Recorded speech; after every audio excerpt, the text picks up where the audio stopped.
এতিয়া বনাম পালেং শাক ঔটেঙা দি মাছৰ জোল।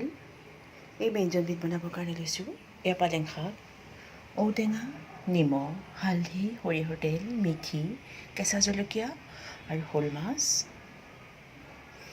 প্ৰথম পালেংখিনি মিহিকৈ কুটি লওঁ। ঔটেঙাটো বাকলি এৰুৱাই সিজাই লওঁ। পালেং শাক বনাবৰ কাৰণে কেৰাহী গৰম কৰি সৰিয়হৰ তেল নিলোঁ। তেলখিনি গৰম হ'ল। ইয়াত এতিয়া মাছখিনি ভাজি লওঁ প্ৰথম।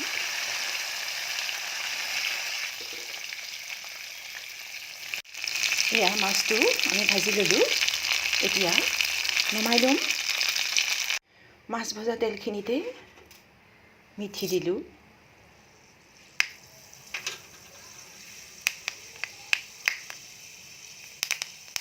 কেঁচা জলকীয়া দিলোঁ আৰু শাকখিনি দি দিলোঁ।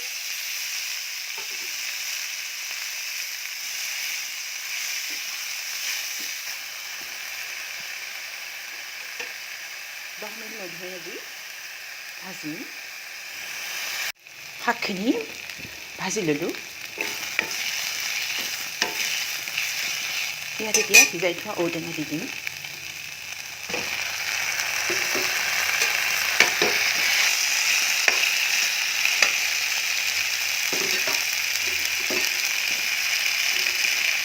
এতিয়া জোখমতে পানী দিম।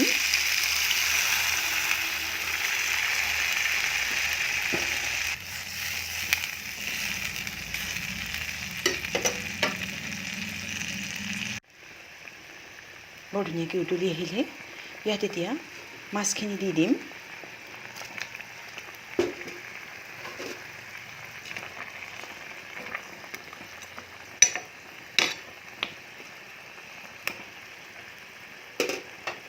মধ্যমীয়া জুইত 15 মিনিট উতলাম। ঔটেঙা পালেং শাক দি বনোৱা মাছৰ জোলখন হৈ গ'ল।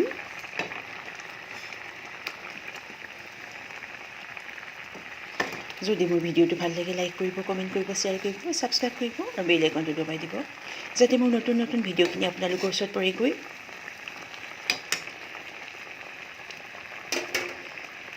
এতিয়া নমাই গৰমে গৰমে পৰিৱেশন কৰিম।